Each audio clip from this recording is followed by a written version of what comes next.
So pag-usapan natin, ito pong isyung ito mga kababayan. Sabi dito sa report ng Inquirer, Alice Goo gets life sentence for Pogo link trafficking. Statement post kahapon ni Attorney Falsis, isang political commentator.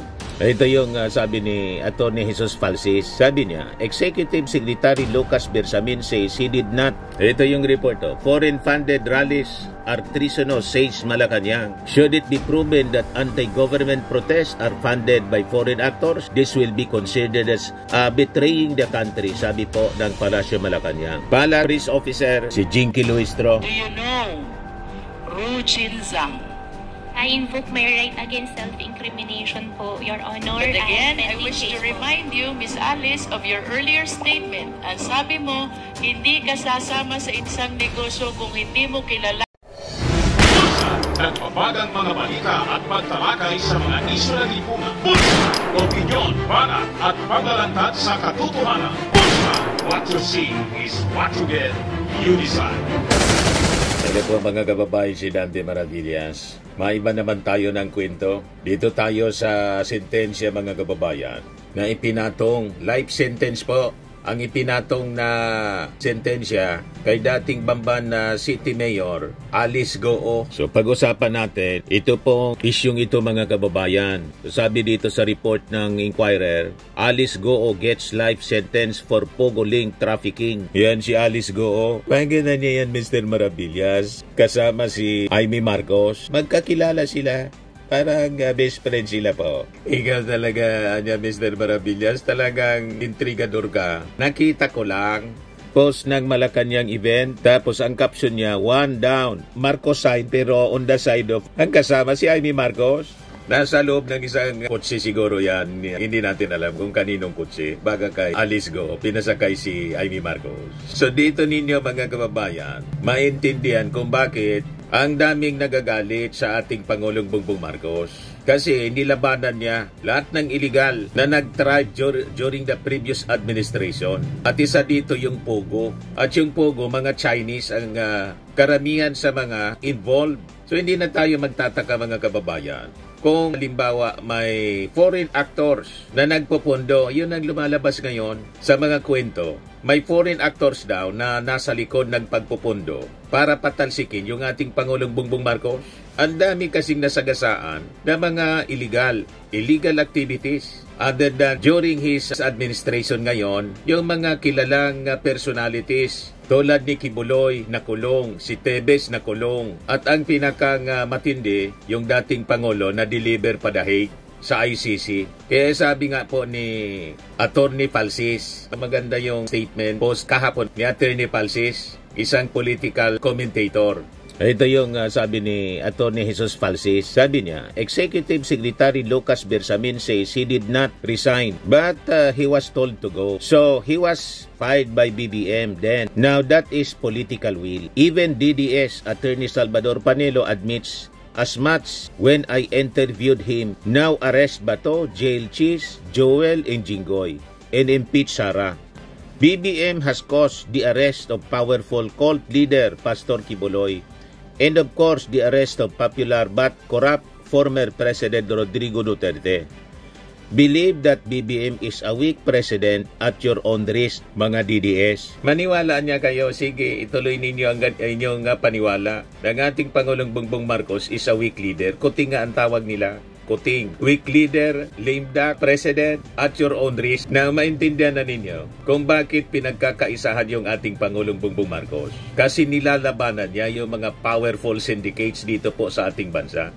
Mga illegal activities dito po sa ating bansa tulad ng Pogo. At ang latest nga po, itong si Alice Goo, dating Bamban City Mayor, na sentensyahan na po na makulong for life. Si Alice Goo po, Chinese, napatunayan na Chinese, pero naging mayor po ng Bamban. You see? So hindi tayo magtataka, mga kababayan, kung may mga foreign actors funding for the ouster ng ating Pangulo. Ito yung report. Foreign-funded rallies are treasonous, says Malacanang. Should it be proven that anti-government protests are funded by foreign actors, this will be considered as betraying the country, sabi po ng Palasyo Malacanang. Police Officer Claire Castro said the military and police are still investigating the matter.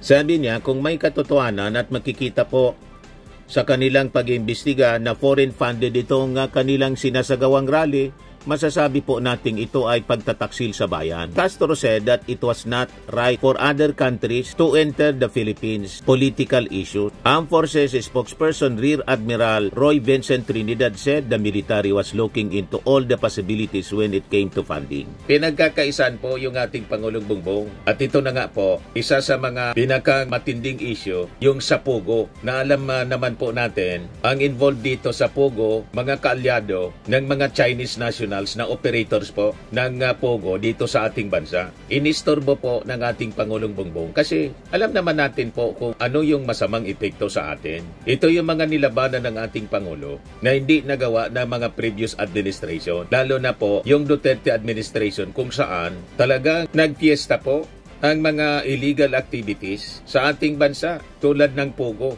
At you just imagine, isang Chinese national naging mayor ng isang municipality dito sa ating bansa, yung Bamban, Tarlac. O ito na nga po, ang latest na balita na sentensya ng life si Alice Goo. Magkakilala po, parang best friend ni Amy Marcos po. Talaga niya, Mr. Maravillas. Nakita ko nga lang, mga kababayan, biglang lumitaw yung picture ni Alice Goo kasama si Amy. So, ang sentensya, mga kababayan, to life imprisonment, may relasyon sa kanyang pagkasabit sa human trafficking case. Yan o. Was sentenced on Thursday to life imprisonment kahapon po for organizing and directing a web of associates to commit human trafficking. In an 11-page decision, the Pasig City Regional Trial Court, RTC, found Goo, as known as Goo Wap Ping, guilty beyond reasonable doubt of qualified trafficking, and ordered her and her co-accused to pay a 2 million fine each and compensate several trafficking victims who filed the complaints. Justice Undersecretary Nicolas T. said the landmark decision, the country's first conviction under the expanded anti-trafficking laws provision on organizing and directing others to commit human trafficking, could be used in other pending Pogo-related cases. This include a case in Porac, Pampanga, where the former presidential spokesperson Harry Roque is implicated.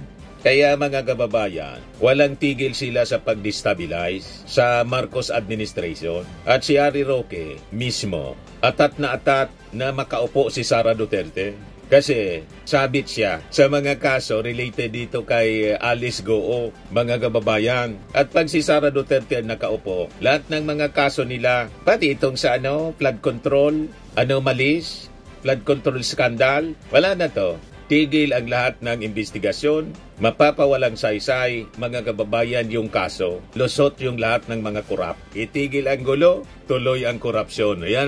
Yun po ang magiging slogan na. Itigil ang gulo, tuloy ang korupsyon. Kaya sila nanggugulo, mga kababayan, at gustong tanggalin yung ating Pangulong Bongbong Marcos. Ang dami pong nasagasaan ng weak leader. Ang daming nasagasaan. Kaya huwag kayong nagpapaniwala dito sa mga political propaganda nila against the President. Purposely gusto talaga nilang tanggalin. Kasi ang daming nasagasaan sa Pogo, mga illegal activities, at sa flood control, anomalies. Ang daming politikong sabit.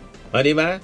Kaya pinagkakaisan po yung ating Pangulong Bongbong Marcos, and there is a foreign hand na nasa likod po nagpupundo sa mga destabilization na to. Kasi mga nationalities nila na may interest dito sa ating bansa sa mga illegal activities ang nasagasaan. Other than pa yung issue sa West Philippine Sea. Di ba po? Masalimuot po itong kwentong ito. Kaya kung ano-anong mga kwentong kasinungalingan po ang kanilang pinalilitaw, siraan lang po yung ating Pangulong Bongbong. So sabi dito, that's our theory, so we can implicate people who even if they were not the ones who physically hurt, recruited, or exploited the trafficking victims themselves, were still involved in establishing the organization where the human trafficking took place and get them convicted, sabi po ni T. The Pasig City RTC Branch 167 also convicted Jemelyn Santos Cruz, Rachel Malonzo Carion, and Walter Wong Rong for organizing trafficking activities inside the Baofu compound, where the raided Son Juan Technology Pogo Hub was located. The court found Wang Wili, Wodong, Nong Dinggang, and Lang Supu guilty of acts of trafficking committed against the victims. 8 others were acquitted. The ruling, penned by presiding judge Anilin Medes Cabilis, detailed how Goo, also with 3 co-accused who remain at large, Wang Xiyang, Sang Rojin, and Bao Yinglin, organized and financed Baofu, then directed others to engage in forced labor and their online scamming business at the Tarlac compound. The court said Goo and 3 fugitives were the beneficial owners of the raided Pogo hubs, Hong Sheng and Son Juan, both located within the Baofu compound. It cited billings for the entire Baofu compound from 2019, panahon ni nagsimula, panahon ni Digong, to 2024, which were under Goo's name and paid using checks she signed drawn from the bank accounts of QJJ Genetics, a corporation owned by her family. The court also discussed how the traffickers took advantage of the complainants' vulnerabilities, with some victims deceived and intimidated by Goo and her cohorts. Kaya po, huwag palilin lang sa angelic face ni Alice Goo. Sabi kasi sa Bible, beware of wolves in sheep clothing. Ganun po mga kababayan. O ngayon, naging very instrumental sa conviction mga kababayan, yung investigasyon ng Senado at saka ng Congress. Ining Congress mga kababayan, ang kumorner nito po sa Senado si Risa Hontiveros. Mamaya parinig ko sa inyo yung statement ni Risa Hontiveros. In Congress mga kababayan, ang counterpart niya doon na kumorner kay Alice Goo, si Batangas Representative Jinky Luistro. Ayan po, si Jinky Luistro. Do you know Ru Chinzang? I invoke my right against self-incrimination po, Your Honor. But again, I pending wish to case po. remind you, Miss Alice, of your earlier statement. Ang sabi mo, hindi ka sasama sa isang negosyo kung hindi mo kilala at pinagtitiwalaan ang mga fellow incorporators mo. Your Honor, since may pending case po. I understand. Opo. Now let us proceed to the third incorporator, Zhang Wang. Do you know him? I invoke my right po ulit, Your Honor. For the information of the committee, Mr. Chair, ito pong si Bao Yinglin, fellow incorporator ni Alice Goo sa Baofu Corporation, is convicted of 3 billion Singaporean dollar money laundering. And this after she made the statement na hindi siya sasama sa isang negosyo kung hindi niya kilala at pinagtitiwalaan ang mga kasama niya. With respect to Ru Chinzang, Mr. Chair, he is likewise convicted of 3 billion Singaporean dollar money laundering. Again, this is after her statement na hindi siya sasama sa isang negosyo kung hindi niya kilala at pinagtitiwalaan ang kasama niya. The third incorporator, Zhang Wang, Mr. Chair, used to be with Hong Sheng Corporation, whom after the 2023 raid was charged of the crime of cyber crimes. Again, this is after the statement of Miss Alice Goo na hindi siya sasama sa isang hanap buhay kung hindi niya kilala at pinagtitiwalaan ang mga taong kasama niya. I wish to manifest, Mr. Chair, that this representation humbly submit that Miss Alice Goo purposely ran for public office in spite of her knowledge that she is not qualified, she being a Chinese national, to be able to welcome business establishments which she believes will bring growth and prosperity to the people of Banban. And this business establishments includes Hong Sheng, a Pogo operator, and Yun Zuwan, also a Pogo operator. As a matter of fact, Mr. Chair, dito po sa location ng dalawang company na to, which lease the property of Baofu, with whom Ms. Alice transferred her land in exchange of shareholdings sometime in 2021 while maintaining control of the same after the same date. Dito po nahuli ang maraming Chinese nationals who are now charged of the cases of money laundering and even qualified human trafficking, Mr. Chair. Your Honor, if I may, just... So, naintindihan na ninyo mga kababayan, masalimuot po itong issue sa ating Pangulong Bongbong Marcos. Kaya napag-iinitan ng masyado at lumalabas po sa mga investigation ngayon. Foreign funded po ang destabilization. Ang daming sangkot kasing mga Chinese at may naging mayor na Chinese. Si Alice Go na ngayon sentensyado for life sa kasong human trafficking. Ganon katindi po ito, mga kababayan. Yan one down. Sabi ni Risa Ontiveros, the conviction of Alice Go aka Go Waping is a victory against corruption, human trafficking, cybercrime, and many other transnational crimes. Bilang chairperson ng Senate Committee on Women, Children, Family Relations, and Gender Equality na nanguna sa investigasyon, this makes me feel hopeful about the work we do. But it is far from over. We will continue to demand accountability from every government agency that failed in their duties, and we will continue to investigate the full extent of Chinese intelligence operation in our country, sabi po ni Risa Ontiveros. So sa Senado po, ang talagang nakipaglaban si Risa Ontiveros. Sa Congress naman po, ang commoner, another woman in the person po of Batangas Representative Beatrix Luistro. Na-corner po niya Sabi ko nga, ito yung mga leader natin na dapat nating sinusuportahan.